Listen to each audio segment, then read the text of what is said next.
Hey guys, it's Shayna with the Flemming team, and I'm here with Cameron. We wanted to do something a little bit different for you guys, more of like a talking head podcast style, where we're going to be talking about interest rates and affordability and just giving you an update on the market and what we're seeing with our current buyers and sellers to hopefully help you stay informed, stay in the know, and understand what's happening and if it's a realistic time for you to jump into the real estate market or if you should wait into 2024.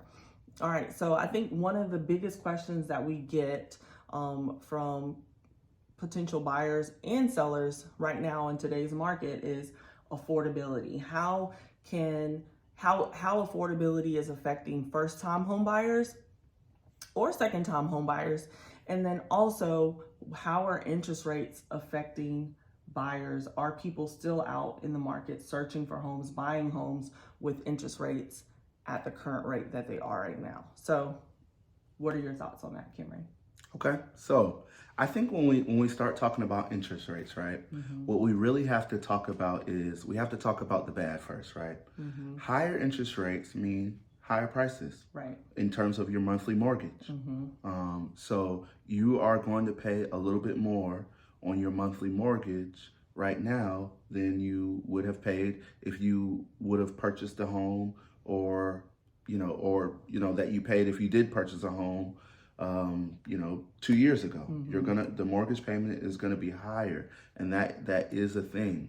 Now, with that being said, I think there's a couple of things that we have to look at, because I think, and we always want our buyers and sellers to be the most informed in terms of what's going on in the market, right? And so have interest rates taken some people out of the market? Yes. And there's two main reasons for that, right? There's either one, yes, now they do not make enough money to afford the home that they want, or just a home in general. So that's the first reason. Payments a little bit higher, they don't make enough money. And then the second reason is sentiment, right? Interest rates went up overnight. I get it. You were looking at certain homes and the payment was a lot more appetizing 2 years ago. So I definitely understand that. And that has taken many people out of the market. Now, one of the things though to consider is, I think if you look at the news, because many people have exited the market, the news will try to tell you that we have a housing crash coming up. And I think you have to look at the dynamics of where the market was when interest rates were so low. And let's revisit that. We were in a market where, every home was getting 10, 20 offers, selling for over ask dramatically, right? And so that probably wasn't a sustainable or healthy market. And so, yes, there are a lot of people removed from the market.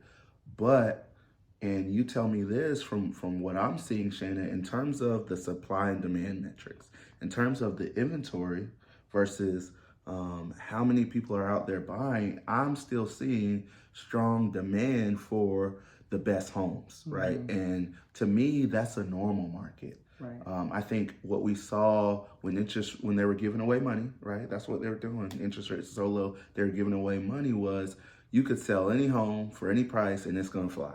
Yeah, and in any condition as well, right? So like you touched on with the market during COVID, it was, we could put anything out there. It could need new carpet, new paint, and we would still receive 10, 15, 20 offers. Now we're in a space where if you have a good home, if you have the updates that are done, the cosmetic things like carpet, fresh paint, your home is still going to sell in a reasonable amount of time. Now, the days on market is a little bit higher than it was, but again, if you price your home right and it's in good condition, your home is going to sell. And the great thing I think about this market right now also is that for a seller, if you present your home in the best light on the market, you are going to get someone that loves your home and that wants to buy it. And on the other end, you're going to have serious buyers that really need to buy a home. As far as inventory is concerned, yes, they're starting to pick up and there's more inventory, especially on the new construction side. As far as resales, I think there's a large spectrum of resales, right? You see resales that do need some work and that are sitting on the market, or maybe they're overpriced and they're sitting on the market. And typically that's the reason why. We say if the home isn't selling, the price isn't compelling, right? So typically if you're seeing homes that are on the market for, I'd say 45 plus days, the reason typically is the price. Homes that are priced right, again, in good condition, are moving a little bit faster. And then on the new construction side, you're seeing homes, a little bit more inventory there, pricing shifting. Some new communities, the price may drop here and there if they're closing out a phase or beginning to start a new phase. You may see some shifts in the prices. But what is great is now with inventory around new construction, they have more move-in ready homes. So that's really good for buyers that may need to move quickly within 30 to 60 days. And I want to talk about that point in terms of new construction as well, right? Because that really leads into what I'm trying to share with people. And that is what we're seeing right now is just more honestly of a normal market. Mm-hmm. It's not a market that's, crashing or anything like that. It's just more of a normal market. You have to put yourself where we were. We were in a space where if you wanted new construction, they literally couldn't even roll out the development fast enough. You could not buy a new construction home that had already been started. Mm-hmm. That wasn't a thing when interest rates were 2% and 3%. Right. You would have to find a home before they even started it, and in some cases you were having to bid on new construction. Mm-hmm. So now, yes, we're seeing some homes, actually new construction homes, actually get to completion before they're selling. Mm-hmm. And I think that's just a normal market. I think that gives people more options, and ultimately I think that's a good thing. Right. And so as we look at that normaling of the market, I want us also to look at the cyclical nature of the market.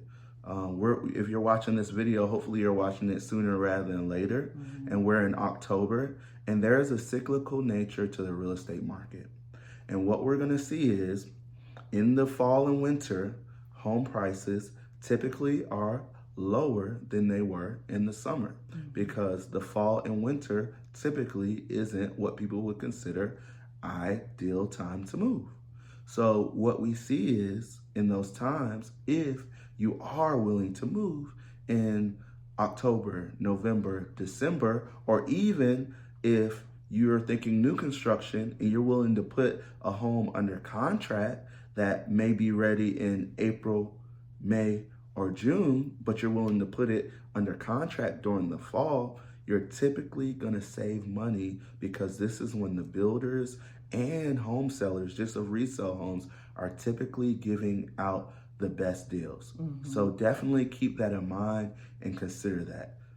One other thing I want to talk about is let's talk a little bit about affordability. And we touched on this a little bit. Yes, there are some people priced out of affordability in terms of housing. But honestly, again, looking back, we probably needed some people priced out, because we don't need 20 offers on every home. Only one person can get it. Mm-hmm. And so I think people see affordability and they think foreclosure, but we have to understand that when we saw foreclosures in 2006 and 2007, those people had variable interest rates in a lot of cases. In a lot of cases, they had stated income loans, which you could just raise your hand and say, hey, I make this much, and the bank would believe you. That's not what we're seeing right now. Mm-hmm. Even though interest rates are higher in the 7%, they're still vetting people with the same formula to say, hey, only X amount of your money can go towards your mortgage. Mm-hmm. And if you don't make that money, then you can't qualify for the home. So to think just because home prices are a little bit higher that there's going to be a sudden slew of foreclosures is to me, there would have to be another, I'm not going to say it can't happen, but there would have to be another metric that happens, like millions of people losing their job or something like that. Because, how many people that you serve, Shayna, are getting fixed income? Are getting, I'm sorry, are getting variable interest rates? None at all. Nobody's getting a variable interest rate. Everybody knows what they're getting into when they sign. So unless something dramatic changes, which is a normal market, right? What happens when you see a normal level of foreclosures? And you may see the news say, hey, we have X amount of foreclosures and there's so much more than there was 2 years ago. Well, we just have to use our thinking caps, and we got to remember that there was for lack of a better word, a forbearance on foreclosures, that the bank couldn't foreclose on you because of COVID.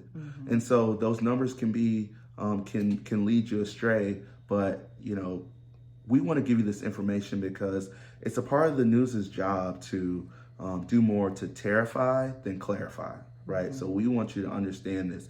Now, I want to talk a little bit about like who this market is for, because I think that's the overarching theme of interest rates, right? The market isn't for everybody. It's not for everybody. But I think there's some things that people have to think about.